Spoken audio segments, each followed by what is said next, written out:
What do you think about only children? I mean, they're weird.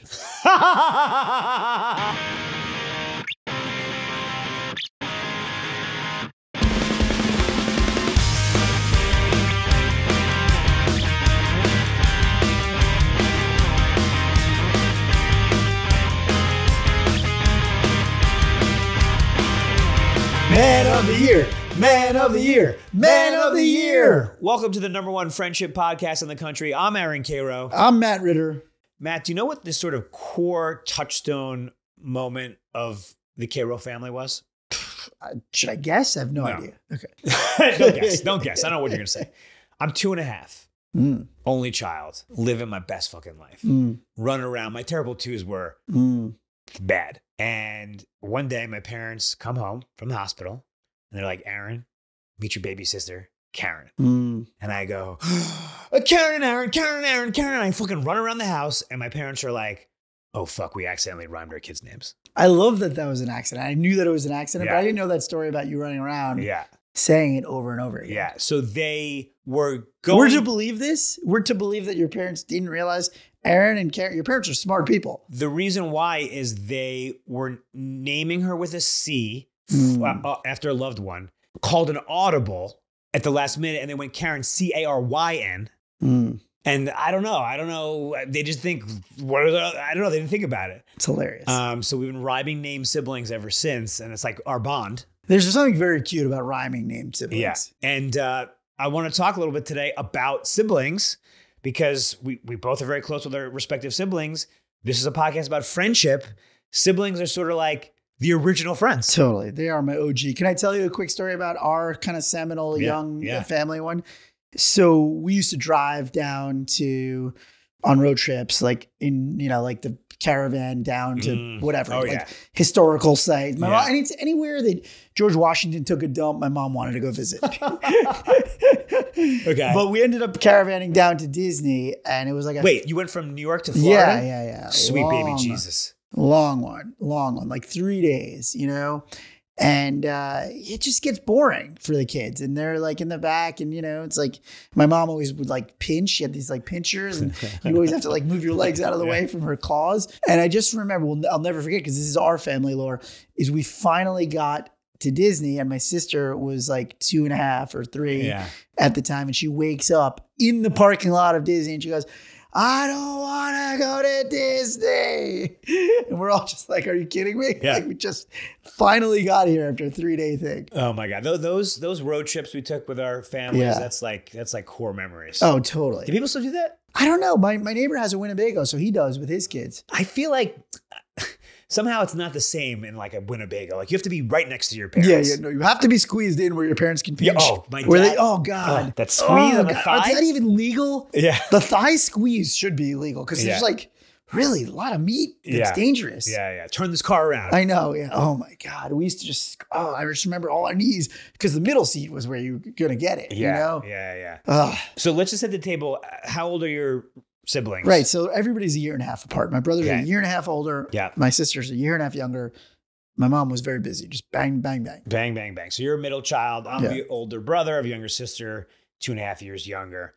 Now, there's this incredible New York Times article, which we were just reading, which is about sort of like siblings as friends, not necessarily overlooked, but like, it's a friendship like anybody else. And I think some of our listeners who are, sort of lacking friends or lonelier, don't forget the sibs.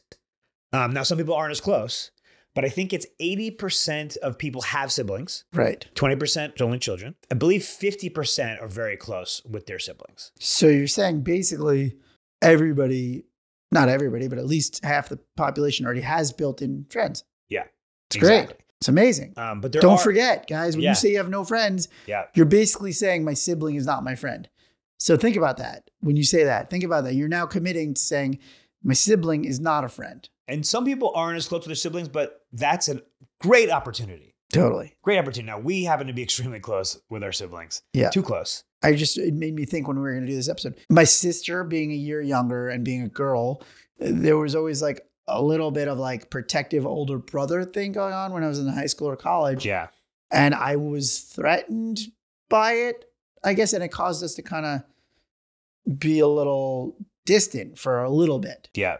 Because I didn't really know how to navigate that. Yeah. I mean, I think we've all had ups and downs. I mean, I used to be so like jealous of my sister when we were little kids. I would knock her down every time she came in the room. And then she just started just sitting down when I came in the room, which is horrible. I smashed a toy apple over my sister's head and gave her 12 stitches. She still has that scar. Yeah, no, that's not from that. That's from running through the window. Oh, right. At a temple where they had home base was the glass window. And I think that settlement got her through her first year at Penn. Oh, shit. I didn't know there was a settlement. Oh, there was a settlement. I never heard about that. You're settlement people. Settlement. That's why you moved houses. No, the settlement only went to Penn. That's how we got to the good side of playing. But there were a couple of things I wanted to mention about sibling relationships that are mentioned in this New York Times article. One was that giving your siblings room to grow. It's very analogous to us being childhood friends. I know you in second grade. Yeah. That like you always going to look at Kim and I was looking at Caryn as my little sister, but like they're in their 40s. Mm-hmm. So do you ever like think about that? I do actually in not exactly that, but in the way that your siblings, like they know how to needle you in a way that nobody else can. And it's super frustrating sometimes. Yeah. Like they just know you to your core. They just know how to strip you naked. Yeah. Like emotionally. Yeah. And so I find the good and bad of it, like that's a built-in kind of like negative of, they can always do that to you. Whereas like on some level, you don't have to deal with that with friends. And I think maybe that could be a reason that people like don't always choose to befriend their siblings. Right. I mean, my sister knows my pain points. Yeah. Oh, they could just chop you right. Chop the legs right out from under you. Chop. And I think I've actually come to really appreciate that because it does serve a purpose of like, come on, bro. Get off your high horse. Chop you down. I'm not even on. I'm on. No, I know. We're on low horses. We're on ponies. You know what's funny? Hey, I'm on a little pony. You don't need to chop the legs of the little pony. Now, when I come in the room, I just sit down. You just sit down. Because she's going to chop my legs. Because she's going to chop the legs. Because I used to knock her down. Yeah, you used to knock her down. I thought you think that would be a better callback, but no. Because I used to knock her down. Now she knocks me down. Now she knocks you down. All right. Come on, Matt. I wasn't totally. Theo, were you following that? Yeah, I got it immediately. I need a third explanation. I needed it. All right. Another interesting thing in the article was that the role of the parents play. That like sometimes theoretically the parents like one of the kids better, or they talk to one of them a little bit better. For me, I live in LA. I'm kind of the black sheep. She's the favorite. She would probably say that I'm the favorite, but I always thought that she was the favorite. I don't think my parents like either of us. Nah. No, I think we're pretty equal. Just like, you're a big proponent of IRL FaceTime with your folks. And like Caryn has beaten me by thousands of hours. Totally. I'm same with my sister. Like my sister's convinced I'm the favorite. I don't know if my brother thinks that either, but I'm like, you guys are there. You're on the East Coast. Oh, wait, your siblings think you're the favorite? Yeah. Oh. Really? Uh-huh. I would think it would be Jet. Yeah, no, it's always been me for both, like weirdly, but I don't think that's true. I just think they think that. Right. Maybe every sibling always thinks that. Right. And I'm like, Kim, you spend all the time. My mom lives across the street from you. Yeah. Wow. I'm at probably the best point of my relationship with my sister and my parents of my entire life. Yeah. Closeness, vulnerability. Yeah. Just able to talk to them. I don't know that I would be there if I lived in New York. Oh, you think the distance has made you? I don't know. My sister and I lived, so the peak, I'd say, look, we're as close as we ever have been. Yeah. But my sister and I lived 4 blocks away in the West Village in our 20s. We tore it up. like single wise? Yeah, we were both in the city raging. Yeah. She was the best wingman I've ever had. Yeah, it's nothing better than that's my brother. Yeah, he's a good guy. Yeah, oh God, what a phony. What a phony. Phony baloney. Oh, what a fraud she is. Yeah. Shame. That's funny. I'm kind of jealous. Caryn and I, we're 2.5. She was actually in LA, and then when she left LA, I moved to LA. Yeah. So now, so we never really had that like. I know a lot of siblings that have lived together in a city. Yeah. And it seems really fun. Yeah. And that is like, together, and then it's like you're indistinguishable from friends. Like yeah. You are. Like Jess has a pair of friends who are sisters. Yeah. And that's just like part of their core group. And I think like, I think about how like my brother was at my bachelor party. Like, I feel like my siblings are part of my friend group. Like if we're hanging out at a party for my birthday or something and my sister's there, like, you're not like, oh, that's his sister. Like, she's a friend. Same thing with your sister. Like, when she's out here in LA, it's like she's just one of your friends, in a good way. Yeah, yeah. We should mention that In our man of the year group, our 9 best friends, 3 of them are fraternal triplets. True. Yeah, you knew that, right? I had no idea. What? Theo, we've mentioned this. I don't think so. That was a bombshell. I'm shook. Wow. 3 of the 9 people in the group are siblings because they're triplets. 1/3 of the group is a collective triplet. Right. And they're very, very close. Yeah, they're very close. But you're saying they're not very close? No, they're close, but I don't think they're close in the way that we're close with our siblings. Wow. A hot take. Is that a hot take? Yeah. No. I think they're close in closeness. Yeah. But I don't know. You think they call each other in a pinch when they want Of course. You think Yeah, that? wow. You think Hot take, Jay. I think you're going to take issue No, with I this. think they call Jay, who actually listens to our pod. No, I think they all call Jay. Yeah. I don't think Jay's making outgoing calls to the other 2. I don't know. Hot take. Well, Jay will call us. Filthy hot. Jay will call us in his typical fashion. Yeah. He'll be like, hey, listen to the pod. You fucking suck. Like, thanks for the notes. This is really helpful. Listen, I think every sibling relationship is different. And I think the ones that are friends, like, to me, it's like a super bonus that you have this built-in friendship that you can or cannot take up in life. And you could also take it up at any point in life and like dial it up if they're open to it at any point in life. Like my mom, I think, is as close to her sister now than she's ever been. And they're in their 70s. And my mom, they've had their ups and downs. My mom went to go visit and stay with her in Florida. And like, I feel like they're getting closer and closer as they get older. We know what we say about making friends later in life. It's never too late. Never too late. Right. So it's never too late. And this is, again, like, well, you might think, well, my sibling and my friend aren't the same.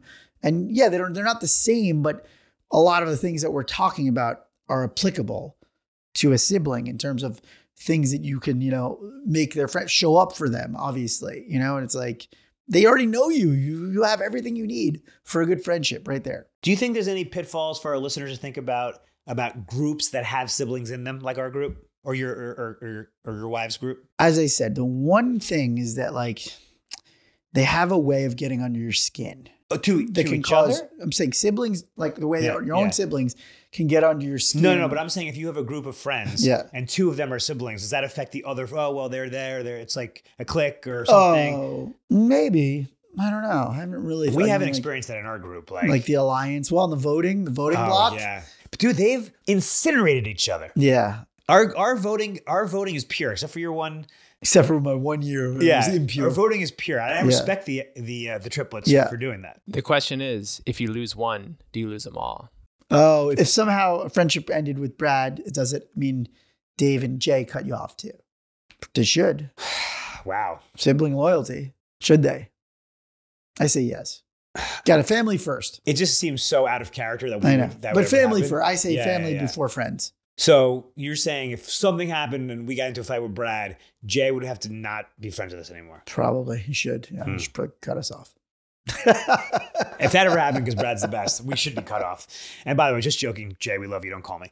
I just have to jump in here. Producer observation. I'm looking at the front of the trophy. Don't see Jay's name anywhere, but I'm seeing a Brad and a Dave. Well, it's because that side twice. Yeah, he's got it twice. It's because of the side that the facing is from the beginning. Yeah. So recently he's on a hot streak. Yeah, it took him 10 years to get there, but and he let us know about it. Yeah. What do you think about only children?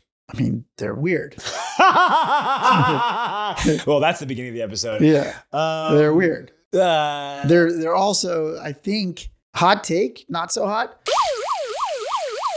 I think when you have siblings, you have all of the bases for figuring out how to form healthy friendships. Well, you're assuming that. It seems logical. I'm just saying from my experience. Yeah. Okay, I have a take for you. Yeah. Just say you only have one child. You want to have multiple, and let's just say for whatever reason, we are so close with our friends. Happily, like, do you think a really good neighbor with the same age kid could be a brother sister stand-in? It's never going to be exactly the same. Yeah, I mean, you're basically asking, can a friend be a sibling stand-in? Yeah, but like, if you're really intentional about it. You're just asking, can a friend be a sibling stand-in? Yes. I have a cousin Mikey that you know. Shout out to Mikey. And he basically was raised with us. And we basically treated like a sibling. Yeah. But that was a cousin. That was not a friend. But I do think on some level, yes, you can be, sort of if you're like doing all the stuff, if you're with the family all the time. Another way to think about it, sometimes I think, okay, I really want kids. Maybe by the time I have my first kid, if I really rush, that kid will come at the same time as your second kid. Okay, yes. And then maybe I'm kind of an old dad. I cut it off at that point. Yeah. I got one kid, whatever. Obviously, the wife, by the way, ladies, I'm available. But he needs to get going soon. Do you think like we could be intentional? Like I want our kids to be like brothers. Yeah. You're saying, yes, absolutely. Absolutely. Is that weird? Is that a weird question? No, not at all. I do think like a lot of people, when they're kids, when they start early, when they're like thick as thieves. Yeah. Their best friends and siblings are like, that's how I think of my siblings as best friends. Yeah. Me too. Yeah. Like that's the ultimate of siblings is like giving them they are my best friends, And yes, I think you can intentionally create and foster that environment. But what about people who are like, listen, I hate my brother or sister. Like, just because we're blood, that doesn't mean anything. Like, Matt is actually like the one who was there for me the whole time. So like, he's my brother. Yeah. So it's interesting to me because I think what you grow up with is what you think of everybody else as having. So I always find it very weird and off-putting when people say they don't like their siblings. And I, maybe that's like me projecting like opinions that I don't know what's going on in their world. But to me, that's always like, how could that be that you don't like your siblings? But friends are the family you choose. Right. Like Kim has no choice but to be there for you. Right. No, I think I have a choice. Yeah. You're choosing poorly. Yeah. It's very thought-provoking to go, well, people choose their best friends, and if they want to treat them like a brother, that's a conscious choice. Whereas like your siblings, you're stuck with them on some level. But again, there's people who are just like, they don't hate their siblings. They don't love their siblings like the best friend. They just are like, hey, this is my brother. I see him once in a while. He's part of the fam. There's also that like big swath of people where it's just in this like gray area of like, they're my blood. I don't hate them, but I'm not like treating them the way I treat my close friends. Theo, you were. Yeah, I was just going to say, I had a childhood friend who I kind of grew up with. We lived together for a period of time, went on vacations together. The moms were like really tight friends. Lived together? Yeah, for probably a year or two. And so we were basically raised as brothers. But then in basically high school, we went to different high schools and grew apart. And now I'm not really in touch with him anymore. But if I saw him, it'd still be like, oh my God, right. Like we have kind of a bond there. But the sibling bond is really unbreakable. Like the blood, like when you're like throughout life. Yeah. Because I think what he's talking about too, it's like you can have people that are, like siblings that you raise with them, but then when you, come apart, like you don't automatically have that familial bond that will always bring you back together. So it's definitely not the same, but it can be analogous. Like with Mikey, and I think one of the things is trips, right? If you're traveling together, you're living together, you're getting that same experience from the parents. That's what makes you feel like siblings. Theo, would you think about reaching out to this guy? I mean, if I did, it would be very positive, but I just don't think we'd get along like that well. I just don't think we have that much in common anymore. Well, I mean, there's Instagram and stuff, and like I have people connected to him and stuff, but. Let me ask you this, because I think it's relevant for our listeners. Like, why are we talking about this?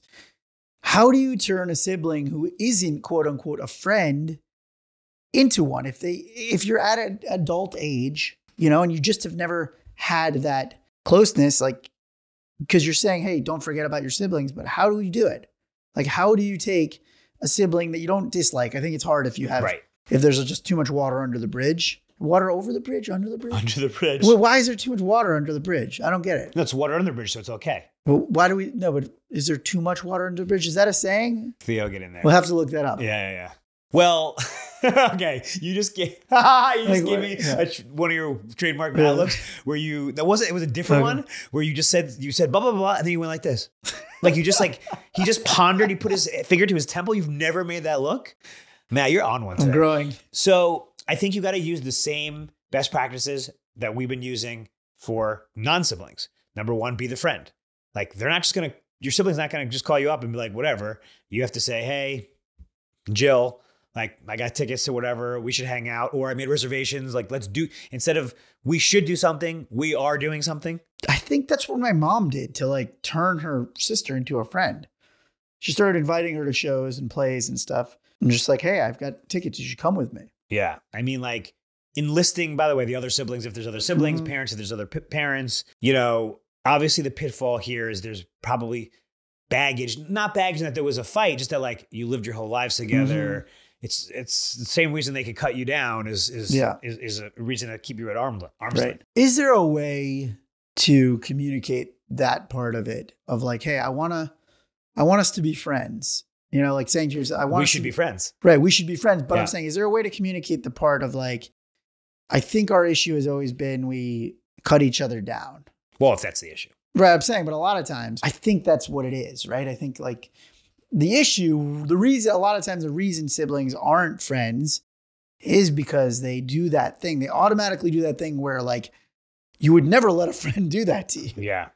Yeah. It's tough. I mean, listen, I have a cousin who is estranged from her siblings, and like there's no turning back. It doesn't seem like there's a turning back. Yeah, but there is always time. Like I do think you can always 5 years from now that's still your sibling.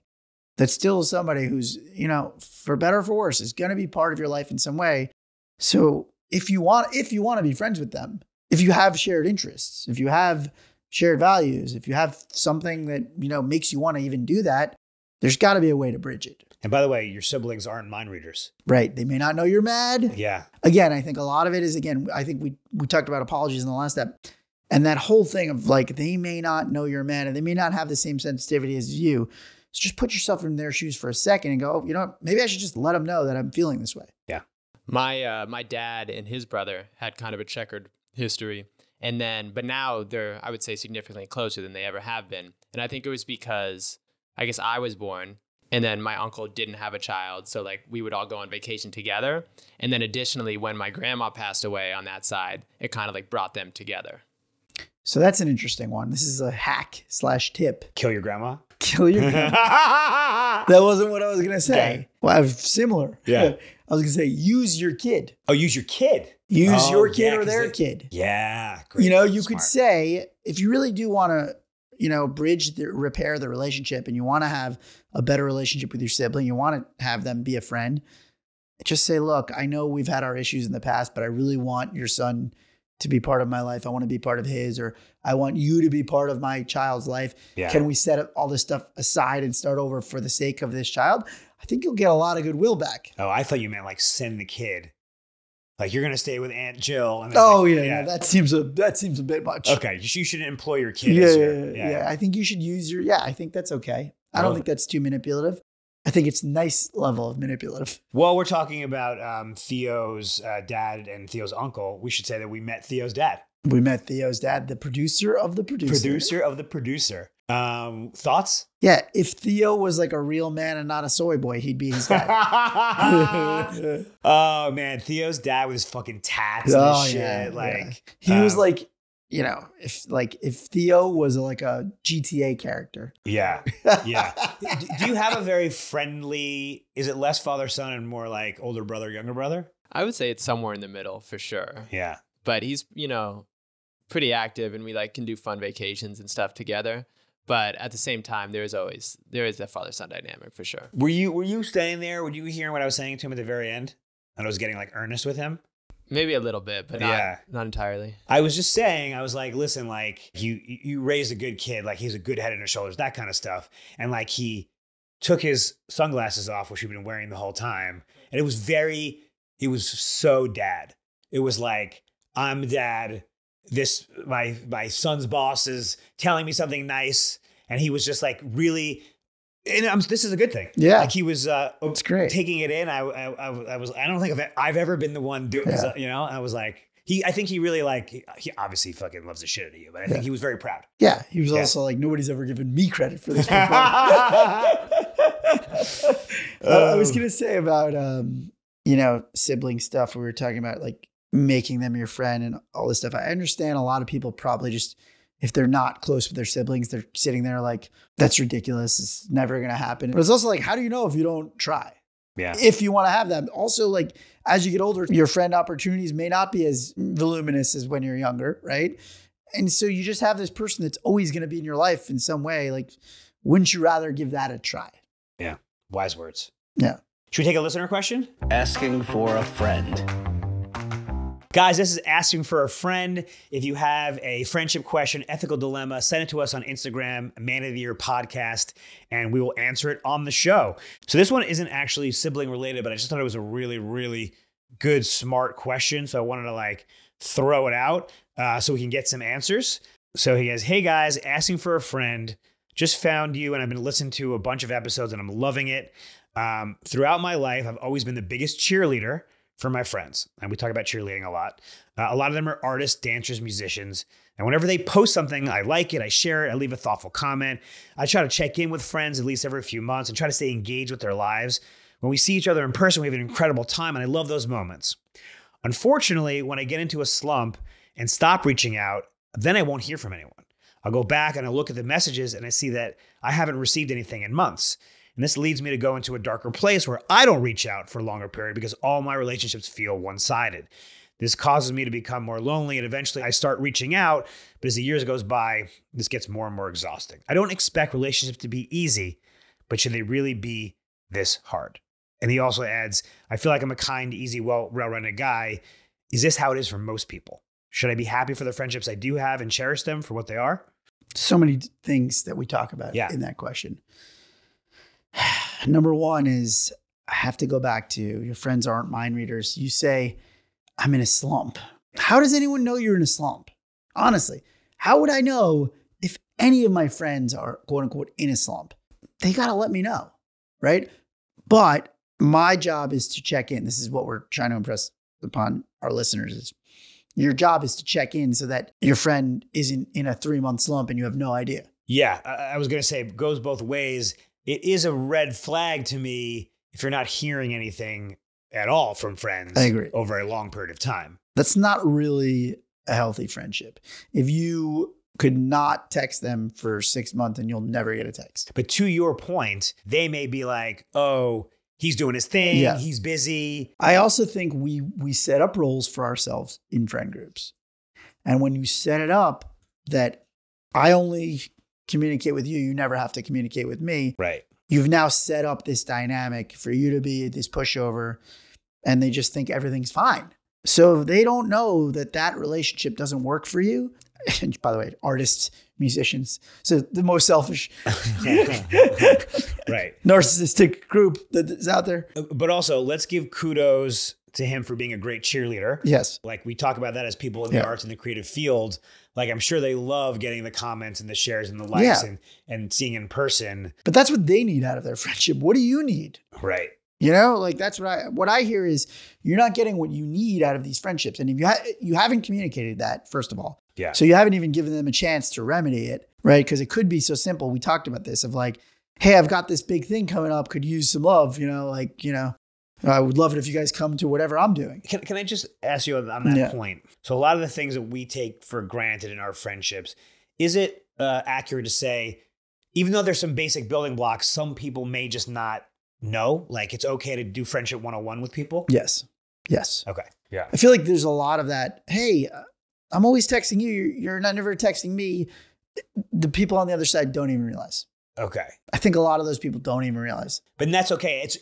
You're saying it's reconcilable. It's reconcilable. Okay. Yeah. If you are okay with that relationship never being 50-50 text, because I think those people are never going to be. Well, maybe. Let's give them room. I know, but I'm just saying in general, the flow of communication doesn't always have to be 50-50. Like for me, I never look at it that way, but I will look at it if it's like, hey, it's been 6 months. I've reached out multiple times. You never responded. Right. That's you communicating to me. You're not that into it. What tips/hacks, which I don't think we've said in a while, do we have for we want our guy to communicate? That can be daunting.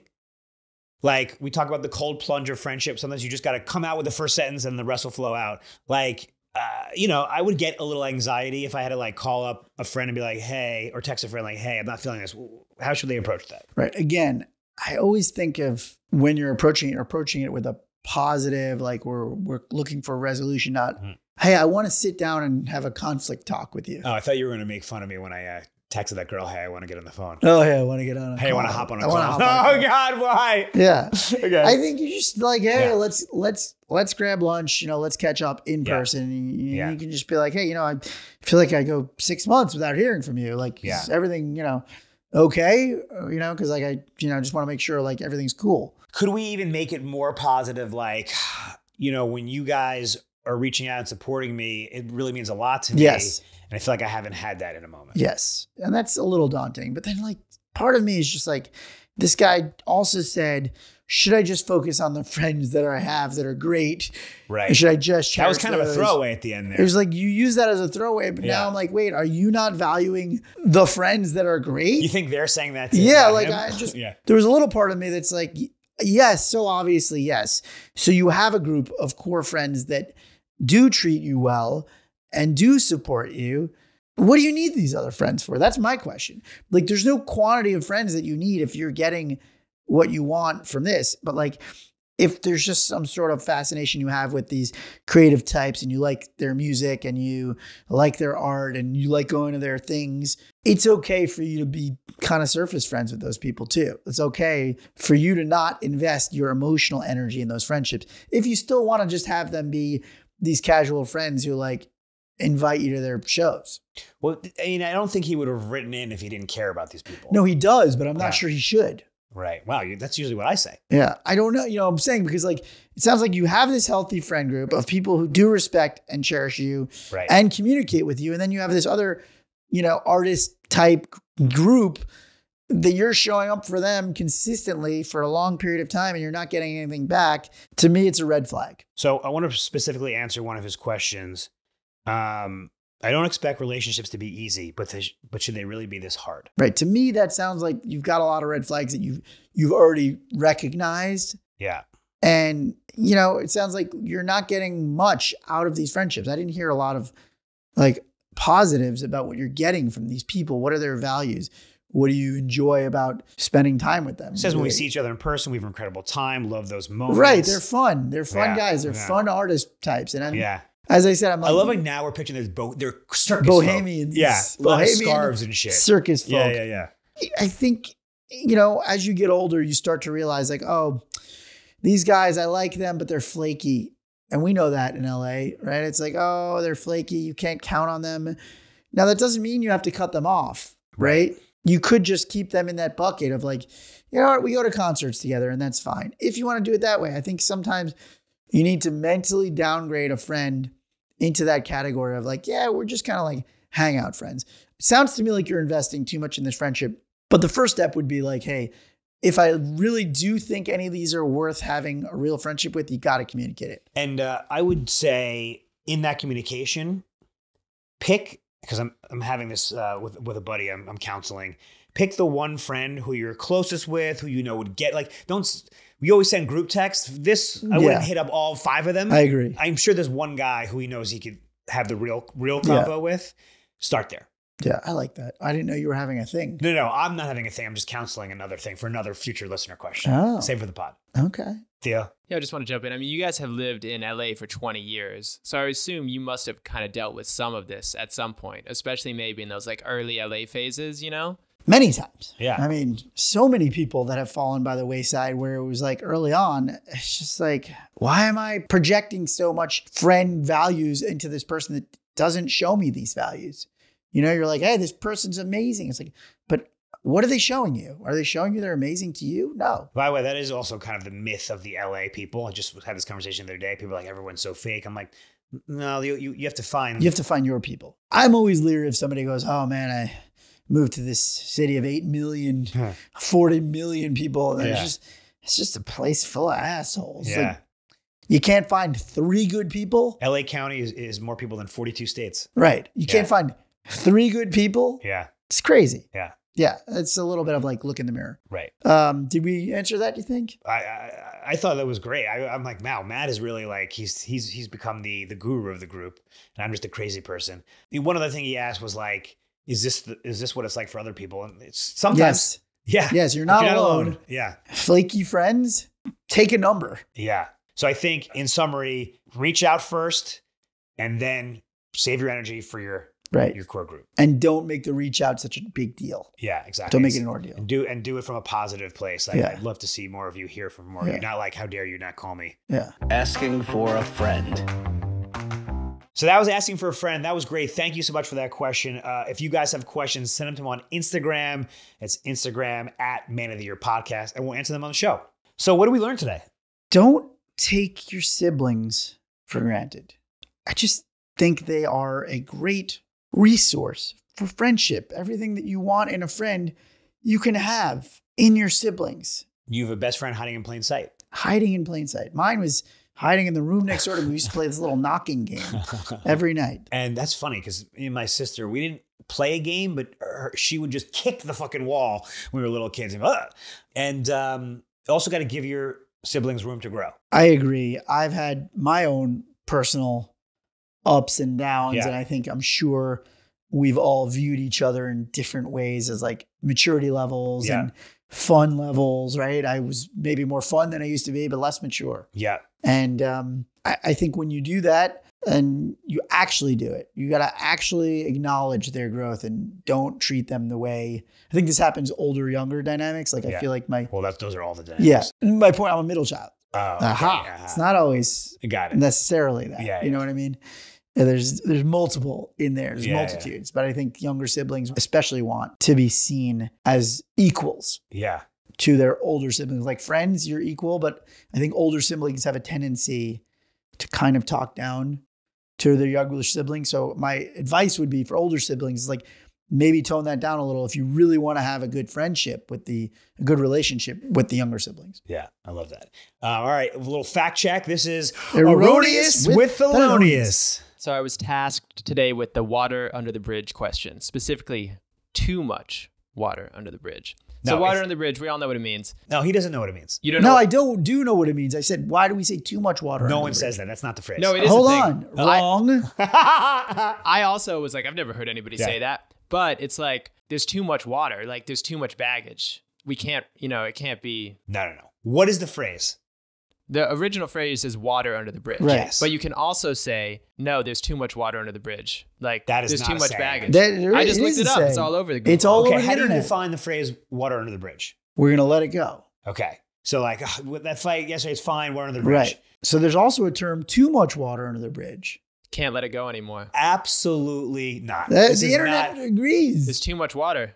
There's too much can't water. Overlook it. That fight, it was too personal. It's too much water. Too much water under the bridge. That bridge is... It's collapsing because of the water. Are you fucking with me? It's not a no, phrase. it's a phrase. What are you on? What website Everything. We've got Urban Dictionary. We got Google. We got Webster. Everything. Too much water under the bridge? It'd be collapsing the bridge. Okay, we'll see when this episode comes out. We'll see who is ultimately vindicated. Yeah. Let's do some shouts. Let's talk about our siblings real quick. You go first. I'm going to give a shout out to Jay and Kim. They've always been there for me as siblings, as friends, and just, dealing with all of my craziness. And I want to give a shout to my rhyming name sister, Caryn, my true best friend, number one. You're down to 3 now. All right. Well, then Jay and Kim are my number ones, and you're down to like 6 or 7. I also want to say I really emulate I was still going. Go ahead. I'm still going. Go ahead. I just want to say thank you, Caryn, for your wise counsel and for always keeping me in my place. And I love you. I just want to add that I look up to both of my siblings for their parenting, and I want to emulate that. Yeah, it's funny. I think we both look up to our younger sisters. Yeah, but I also look up to my older brother. Okay, Caryn, I love you more than Matt loves his. I triple my 2 siblings. I have 6 times. How about this? Also, to your siblings, Kim and Matt, love them. Great. Love Caryn. They're great. I'm back in her good graces. Yeah, you're back in her good graces. Love Dartmouth. And guys, if you want to shout your siblings, hit us up on Instagram and we will give a shout to your siblings on the pod. And that's our show. Remember, be good to yourself, be good to your friends. Love you, buddy.